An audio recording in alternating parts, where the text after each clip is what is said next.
السلام عليكم ورحمة الله وبركاته. إخواني الكرام، ما حدث اليوم ليس مجرد مباراة كرة قدم، بل كان فيلما سينمائيا بكل تفاصيله.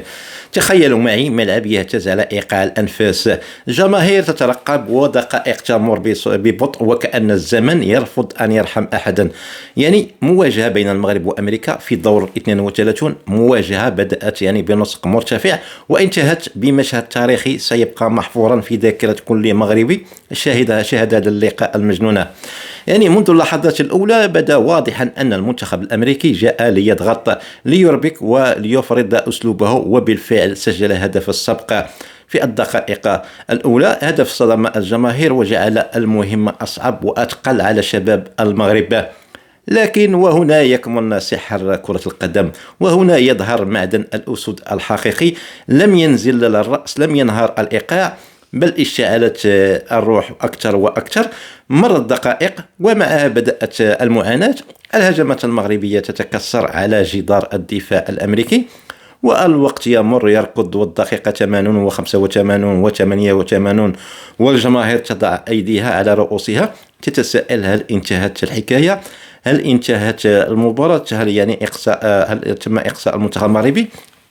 لكن في كرة القدم لا شيء ينتهي قبل صافرة النهاية.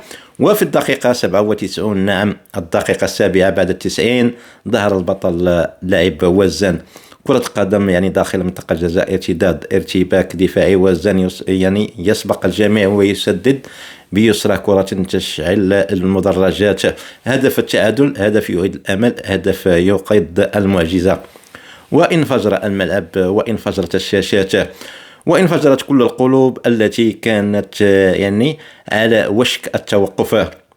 لتتجه المباراة مباشرة إلى ركلات الجزاء، ركلة الترجيح، الركلات التي لا تعترف بالأقوى ولا بالأفضل، بل تعترف فقط بمن يملك أعصابا من فولاذ وقلبا لا يعرف الخوف. وتقدم الأسود ركلة وراء ركلة، تركيز، ثبات وشجاعة مدهشة. وحين تصدى الحارس المغربي للركلة الحاسمة اشتعلت الأفراح. صرخة مدوية: المغرب إلى الدور 16. نعم، تأهل رسمي مستحق تاريخي بعد ملحمة كروية ستظل علامة فارقة في مسيرة هذا الجيل الذهبي. إخواني الكرام، جيل أثبت اليوم أنه لا يستسلم، أنه يعود مهما تأخر، وأنه يكتب تاريخه، يكتب تاريخه بقدميه، بعرقه، وبروح لا تنكسر. هكذا هو المغرب: إذا سقط يعود، وإذا تأخر ينتفض، وإذا لعب أمتع وأبهر وأسعد الملايين المغاربة حول العالم. إخواني الكرام، إلى عجبكم الفيديو ما تنساوش معكم واحد لايك وواحد تعليق محفز، وتفعلوا الجرس دائما باش توصلوا دائما بالجديد. نشوفكم في فيديوهات أخرى. مع السلامة.